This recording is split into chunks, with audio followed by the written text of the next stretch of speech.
శ్రీ విష్ణు రూపాయ నమశివాయ. పసుపు కొమ్ము అనేది భారతీయుల జీవితంతో మమైకమైపోయింది.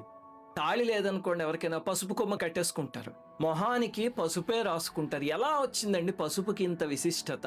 అసలు పసుపు కొమ్ము అనే పేరు ఎలా వచ్చింది? ఇంకే ధాతువులకి అలా కొమ్ములని ఉండవు కదా. అలాగే శుభకార్యాలకి ఏదో విఘ్నేశ్వరుడి మీదు అని రోట్లో పసుపు కొమ్ములేసి దంచుతారు. పూజలో పసుపు గణపతిని పెడతారు. ఏ కుంకుమతోనో బియ్యపిండితోనో ఎందుకు చేయరు?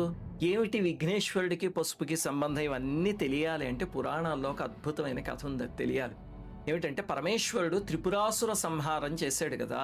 ఆ చేసినప్పుడు త్రిపురాసురుల్ని సంహరించాలి అంటే వాళ్ళు ముగ్గురు కొలీనియర్గా రావాలి, ఒకే లైన్లోకి రావాలి, అప్పుడే చంపడానికి కుదురుతుంది. వాళ్ళేమో అలా రావట్లేదు, ఎందుకంటే వస్తే చచ్చిపోతారని వాళ్ళకి తెలుసు.